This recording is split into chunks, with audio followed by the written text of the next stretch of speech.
Nisha Mathur and welcome to Shades of Shakti, a celebration of South Asian women. Yes, we celebrate the lives of truly inspirational South Asian women who have risen above their own challenging experiences, fears, and obstacles. And with their determination, they have come out stronger and more resilient. They tell their story in their own words and share their secrets as they prove to be true role models. Do you ever wonder why some people approach life with total passion, energy, and confidence, while others seem tired, hopeless, and disheartened? Both sets of individuals face challenges, but it's all in the approach and the ability to recognize that no matter where life pushes you, it's in your power to get back on track. Despite daunting obstacles, today's Shade of Shakti, Ann Mukherjee, has never given up, because she believes in the strength of human potential, and through her willpower, she has developed strategies that can help us maximize who we are and what we can accomplish. Ann Mukherjee is Senior Vice President and Chief Marketing Officer for Frito-Lay of PepsiCo North America. A source of pride for the South Asian community, she has exemplified the magical effect of patience, perseverance, and imagination.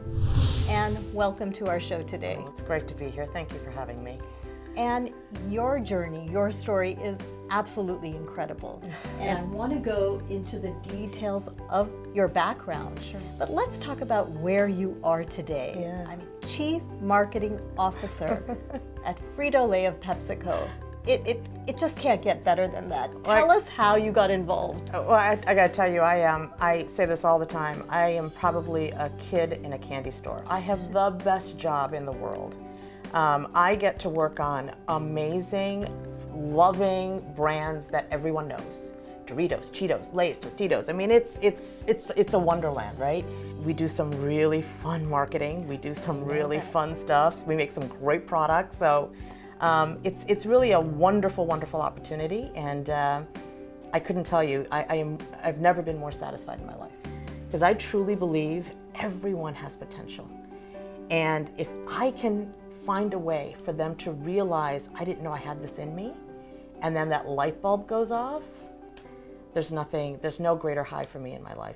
Is that how you came up with the Crash the Super Bowl campaign? That was such an innovative idea, yet such a success. And I believe it was a bit of a risk, perhaps. Yeah. So tell us about the campaign and how you came about it and how you went forward with it. You know, it's really interesting. I had, a courageous team of people, right? And they were charged with turning the Doritos brand around, because it was struggling at the time.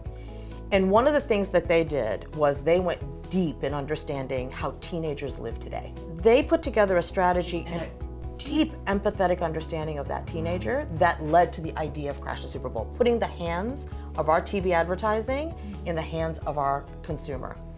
Where I came in was, of course, I saw the brilliance in the idea, and I was new to Frito-Lay at the time, and I had a new CEO. We barely knew each other. And I remember walking into his office saying, his name is Al Carey, fabulous leader at PepsiCo. And I said, Al, you don't know me that well, but I need $2.5 million. And I'm gonna make a commercial, but I'm really not gonna make it. I'm gonna have a consumer make it, and I don't know if it'll be any good. But here's the thing that is really the most important thing. If you truly believe in your consumer, you gotta trust them. Mm-hmm. And when you trust them and they authentically can see that you're trusting them, magic does happen. Hey there, kiddo. Do you want to help Daddy out? Okay.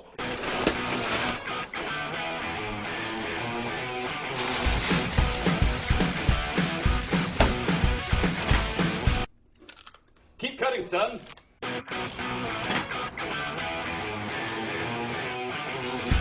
Don't worry, son. It's just a birthday balloon ride. Honey, call my agent. The Crash the Super Bowl campaign invites consumers to create their own Doritos ads, and each year at least one fan-made commercial is guaranteed to air during the Super Bowl. How has Indra Nooyi changed your life, the CEO of PepsiCo?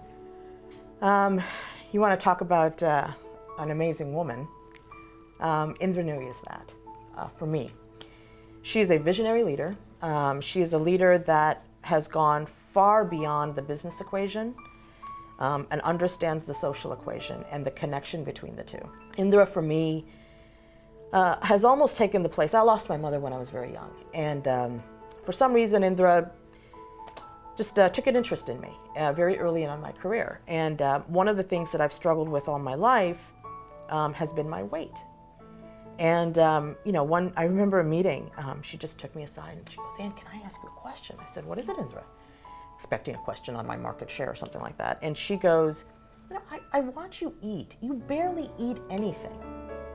Why are you so overweight?" And I gotta be honest. Oh no. I got a CEO, oh my God, what lines are we crossing? I don't know how to answer her.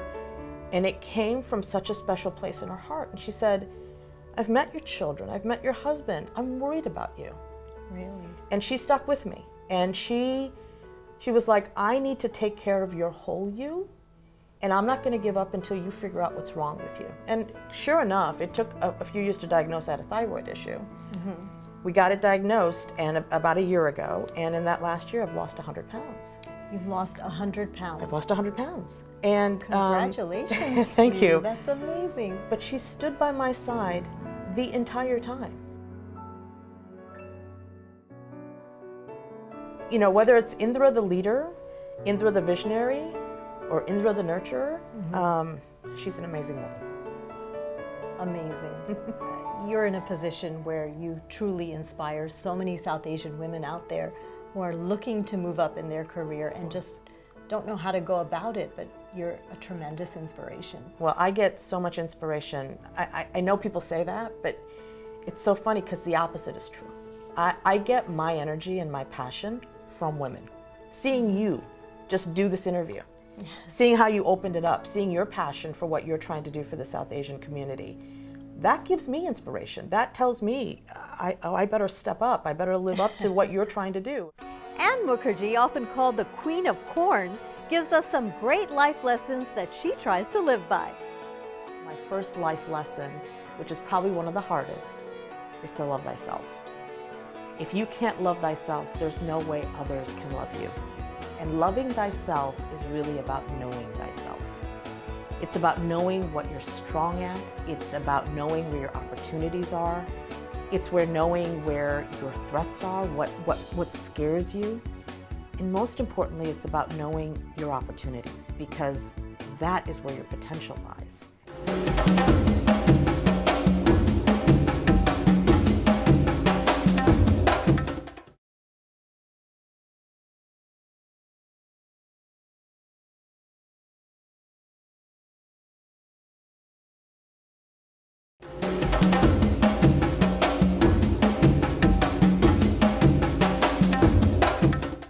Everyone has different passions. Everyone's passion doesn't need to be the same. Some people are passionate quietly, some people are passionate loudly. But have passion. Know what your passion is. If you're not getting up every single morning and jumping up and down to start your day because you're passionate about what you do, and if you're not doing that, then don't do it. If you don't love your job, go find a job that you do. If you don't love your life, go do what makes life worth living. Ann Mukherjee, Chief Marketing Officer for Frito-Lay of PepsiCo, helps people push past their comfort zones to get that art side of marketing. She's at the top of the ladder in her career, but Ann's personal story as a survivor of child abuse and domestic violence is what makes Ann Mukherjee a true success story. Come through an absolutely amazing journey. I would call it amazing because you pulled through your obstacles and challenges and have come out strong. So let's backtrack to your childhood. What are some of your fondest memories? Wow, so I was born in India, and my first 5 years I grew up in a small town in West Bengal named Durgapur. And I was an only child, and you know, I was kind of the center of my parents' universe. It was great. I remember the warmth of my mom's saris, like when I used to hug her. There was like a special mom smell. I remember my family in Calcutta. You know, whenever you get together in India, like it's, you know, everyone's eating, having a great time, and those are very, very warm memories. And then my father decided around when I was 5 that he wanted to immigrate to the United States. I mean, I didn't know English when I came. My mother taught me yes and no, and I went to school, and the teacher's like, hello, you know, what's your name? And I'd be yes, and they're like, do you have a name? I'd be no. Like, it was all foreign to me. Again, my mom had me very young. I'm sure you did, because your daughters, you all look like sisters. And she was my best friend.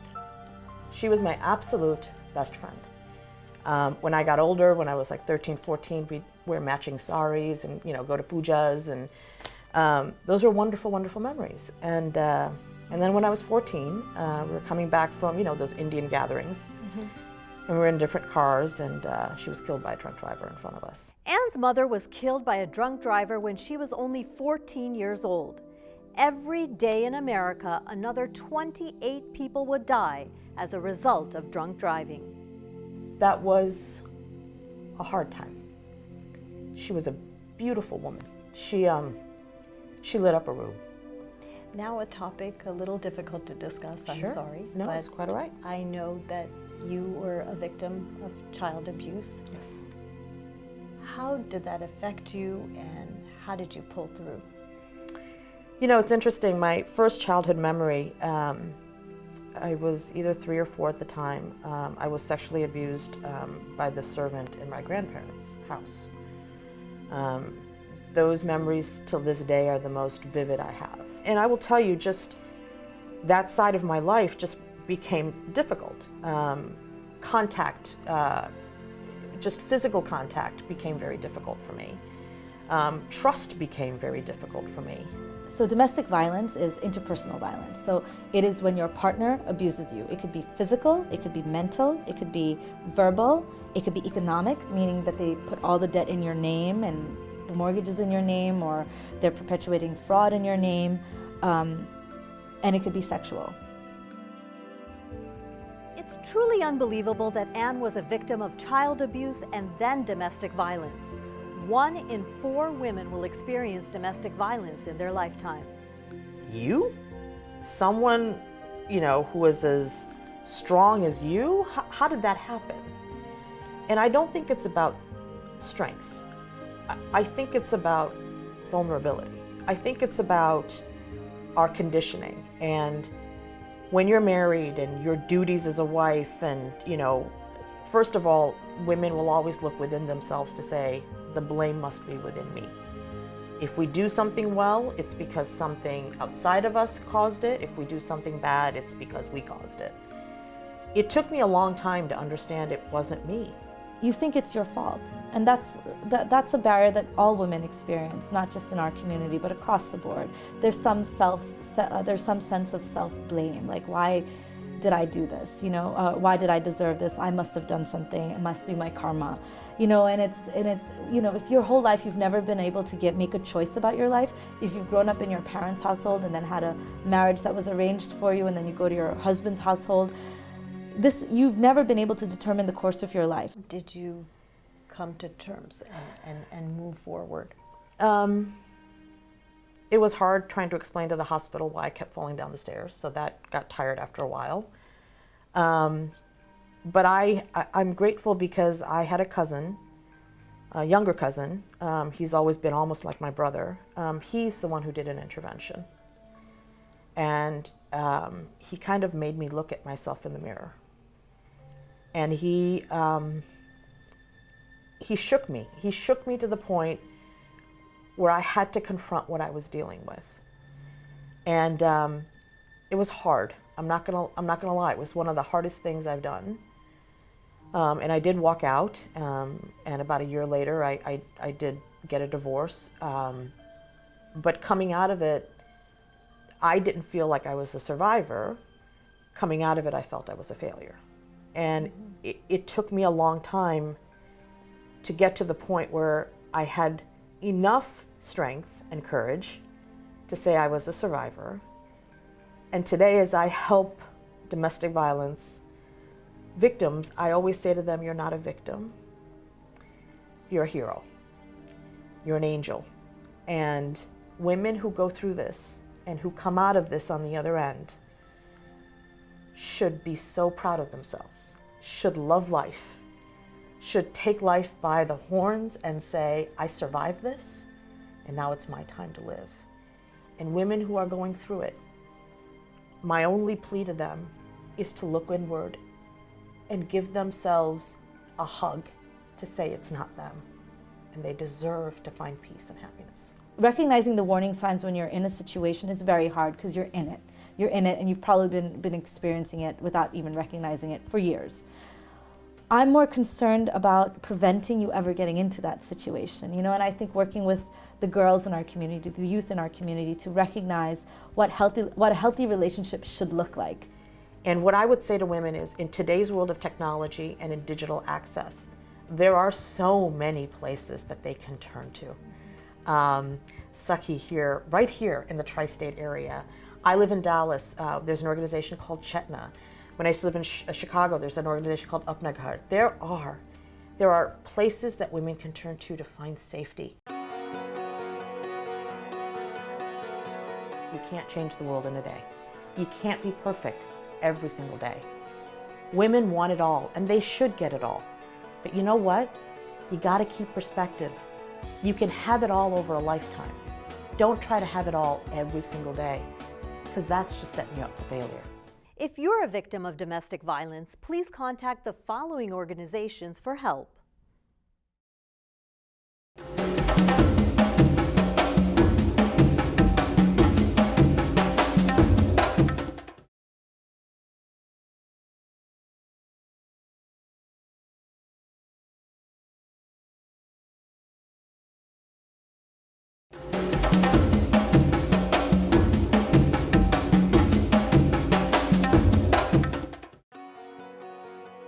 Embrace failure. Celebrate failure. Those people who understand that failure is really just another lesson in life because it makes you stronger, those are the people that succeed. Don't be scared by failure. You gotta take risks in life. Just make sure you don't fail at the same thing twice. Make sure you learn from every single one of them. Ann overcame some major obstacles in her life: child abuse, her mother's death when she was only 14, and domestic violence. Yet she would soon cross paths with her true Prince Charming. I know you have an absolutely wonderful husband now. Tell us about your hero, as you call him. My knight in shining armor. Yes. It's a really great story because I will tell you, my first husband was Indian, and after going through all of that, I was like, I'm done with Indian then. And I was, this is 18 years ago, a friend of mine dragged me to her place and she said, you gotta see this new thing, it's called the internet. I'm like, what's an internet? And for 3 months, we would exchange emails. And finally we said, okay, maybe we should send each other a picture. Uh-oh. Tense moment for me, Yes. So I wore my sari and I tried to look prim and proper and, sending a picture. He, of course, sends me a picture when he was drunk at New Year's, just, kind of how you balance it out. Right. And then we decided to meet. And he lived in Nashville at the time. I lived in Chicago. And later he said, I wanted you to fly down because if it wasn't going to work out, I wasn't going to waste the plane money. I was like, gosh. okay, well, practical man. And so I flew down to Nashville and, stayed in a hotel like a proper Indian girl. And we met that weekend, and then 5 days later, he flew up to Chicago and proposed. Wow. And it was the best decision I've ever made in my life. He's healed me. He's helped me trust again. He is the comic of the house. He will have you in stitches. But the most important thing is, he loves life. Ann's Prince Charming, Deepu Mukherjee, brought the light back into Ann's life. But she would soon face another challenge when she was told she could not conceive children. After we got married and with everything I'd been through, I had difficulty having children. Right. And was told that it probably would not happen, yet he never gave up. And we started in vitro, went through it for 4 years. As for women who've gone through it, it's an emotional roller coaster. Right. But with God's good graces and my husband's enthusiasm, I got pregnant with our twins. I have a boy and a girl who just turned 12. But we have an amazing family life. And that's one of the things I prayed for after my mother died to God. I said, God, just one day, give me a family I can call my own. And I got it. And it's an amazing feeling. When Maya was born, to her, every last sister and brother said, okay, she is a spitting image of your mother, and she is. And she has mannerisms like my mom. I hate to say it, my mom used to burp a lot, so does Maya. It's really weird. Wow, so she even got all of her habits. She got all her habits. I'm like, and you never even met the woman. So it's like my mother came back to me. When she was 4, we had just moved to Texas, first crashed Super Bowl, and a month later she was diagnosed with leukemia. When Ann's daughter was diagnosed with leukemia, once again her world was shattered and the pain was unbearable. My world kind of just opened and I was like, oh God, please don't take her away. And I have to tell you, that little girl told me more about courage, showed me more about resiliency than I've ever seen in my life. And she stood fast. Years of chemo, years of just treatment. Started kindergarten with no hair because it all fell out from the chemo treatments. She got ridiculed. She, didn't blink an eye. Her brother became her bouncer and her protector. It brought out this gentleman in my son that I've never seen before. I mean, it was an amazing experience. And from it, one of the things I have now learned is the power of imagination. Because my daughter and I would sit in the hospital room for days on end because she had to be secluded. And we'd use the power of imagination. I'd say, Mommy, imagine you're all better, all your hair's back. What do you see? What do you imagine? She goes, Mommy, I want to be a princess. Aww. So, when she started hitting remission and she was allowed to travel again, I took her to Disney World and I made her a princess. It was a dream come true. And she's 12 today. She's doing great, knock on wood, and it's made our family much, much stronger. Leukemia is the most common childhood cancer, affecting more than 3,500 children each year. Ann's daughter has fought the battle and is now in remission. And after listening to your story, I feel like it's 2 steps forward and then something brings you back. Then you're 2 steps forward and something brings you back. Yes. And, if you talk to people around you, I feel like everyone goes through this. Yes. But you've been so strong and you've pushed through everything and you've come so high in your life.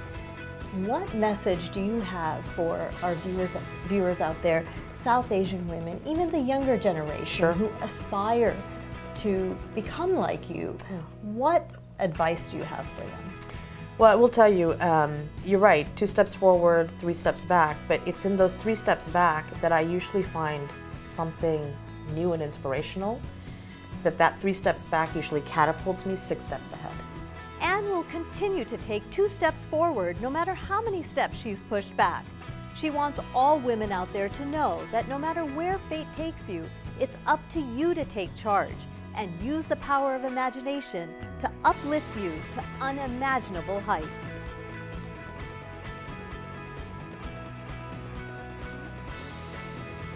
Shades of Shakti like Ann Mukherjee prove that no matter where life drops you, you have the ability to get up and move on.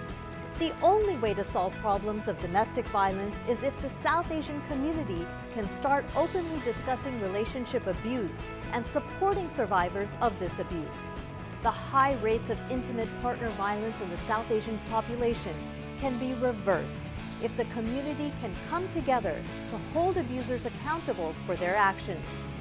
We need to make it known that any violent act towards a woman will not be tolerated. If you are a victim of domestic violence or know someone who is, it's time to recognize that this is a serious problem. It's time to stand up and say enough is enough. It's time to get help.